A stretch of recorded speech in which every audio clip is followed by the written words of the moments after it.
Hey, what is going on, YouTube family? And I am sitting down. You caught that little moment there because the battery for my trusty remote right here is completely dead because Future Tomorrow has not made a video in that long. The battery just conked out at me, on me. It gave up on me. While some of you may have not, the battery did.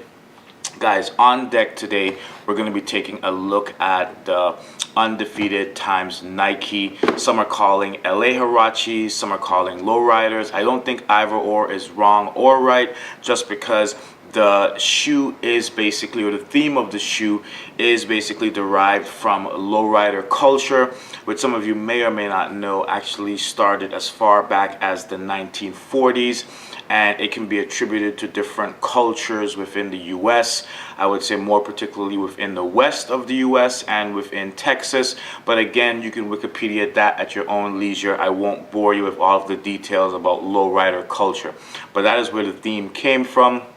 These dropped on, if I'm not mistaken with my dates here, guys, it was either last week, well, I know it was last week Saturday, but whether again that was July the 16th or July the 17th, that's really neither here nor there at this point in time because they're pretty much all sold out, I would imagine, even though I did get this pair by accident after having lunch with a friend in New York that was very close to Mercer 21 Nike Lab. We basically walked over there after lunch. She wanted to get or look at some stuff at Oak Plus Fort.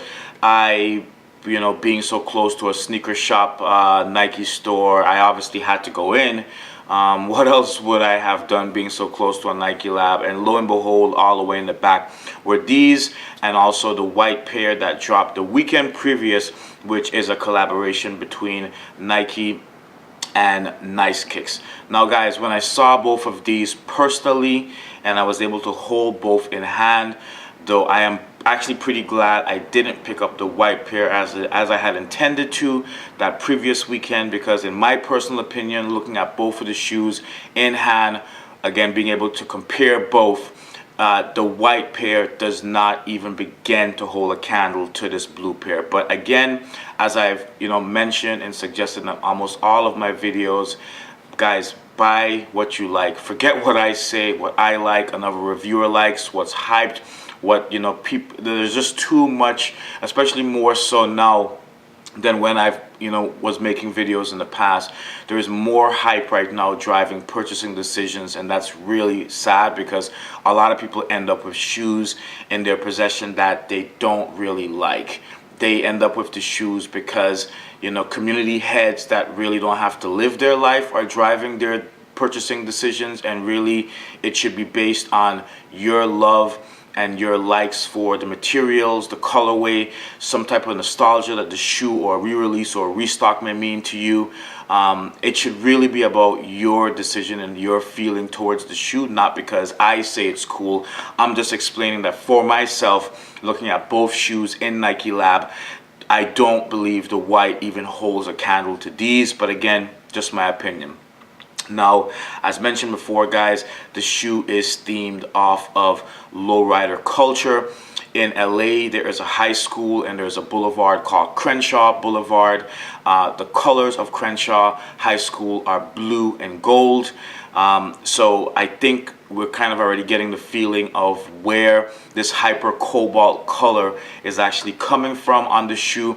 There are a lot of lowriders, obviously it being LA, the Dodgers as well, that would utilize this blue. So I think this blue, and again aligning itself with the theme of lowrider culture, is absolutely perfect.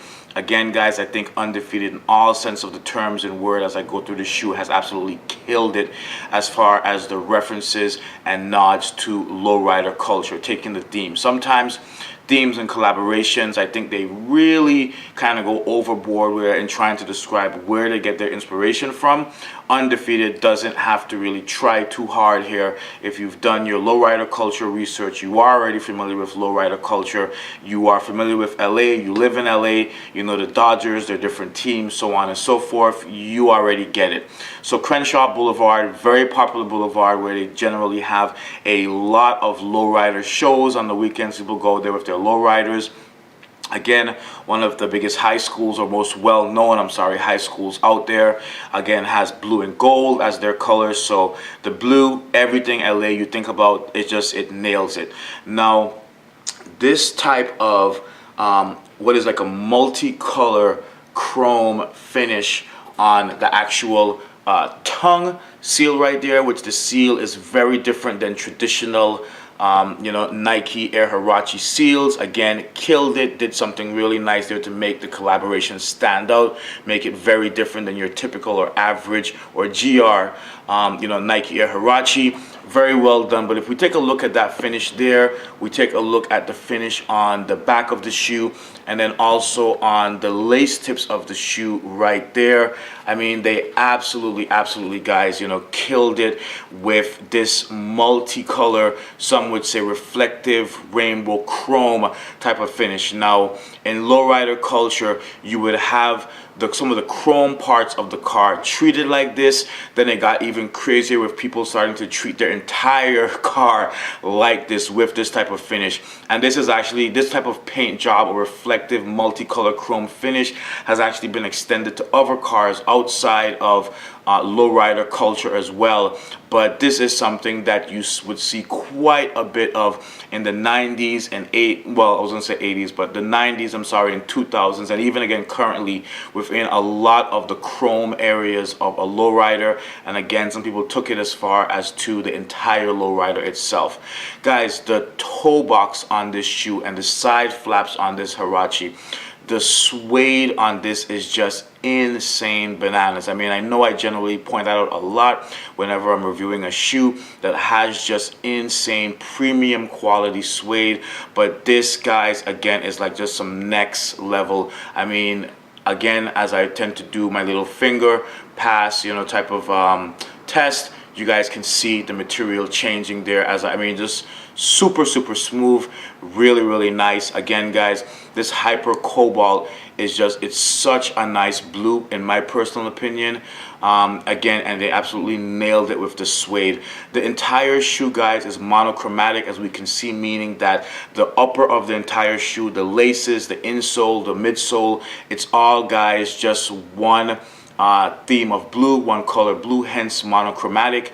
Again, that hyper cobalt. And that again is like so nicely done on this shoe. I think it sits really nicely. Again, even having the midsole, that blue that just matches the entire upper. Our nylon sock booty, again, guys, same exact, hyper cobalt blue. Absolutely beautiful. The only breakups or differences in color on this shoe, aside from the rainbow like, again, chrome like finish on the rubber strap, this is rubber, by the way, and the rubber seal here and the lace tips, is you have, if I just kind of get the laces out of the way and I open up the shoulder before you guys, you have Huarache, guys, running along the entire insole, entire footbed of the shoe.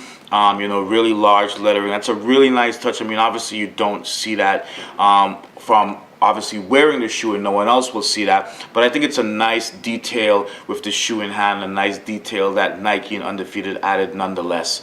On the bottom of the shoe, guys, the outsole is actually our traditional or typical Nike Air Huarache outsole, but it is all in white. Again, I think it is a pretty nice breakup of just one color to kind of just change things up a bit instead of the entire shoe just being monochromatic, even though the midsole and the entire upper is.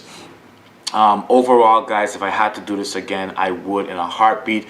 Again, just ran into this by accident going into Nike Lab after lunch, but I'm so glad that we did and I was able to get my hands on these. I don't know if they're still available, but if you live in the New York area, you may, I don't know if it makes sense to still go ahead and try to check out there, but who knows, it might never hurt to just call at least ahead of time to see if you're wasting your time and just see if they have them out there, or if they have the white, if you were looking for those. But that's where I picked these up from on the release date.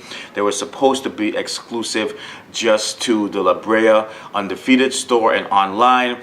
As many of us have known or seen through the years, Nike, I think, has kind of, ruined their reputation a bit, so have other shops, by making the claim that a shoe is exclusive and then having like a sneak or secret drop of the shoe.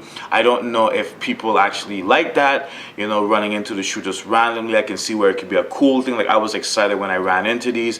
Some people may be upset, especially if they ended up having purchased them online, and definitely more so if they bought them from a reseller and paid over retail, thinking that they were truly limited and there was no other way for them to get their hands on them. The shoes, guys, retail for $120. I paid about, I think it's like $10 or $13 in tax from Nike Lab. It is New York, so the shoes, in total were about, I think, $133.86, somewhere around there. Definitely far below around the $200 average reseller price that you're finding online for these on eBay. Do I recommend buying them from resellers? I would not. There's a lot going on in the sneaker community right now, if you will.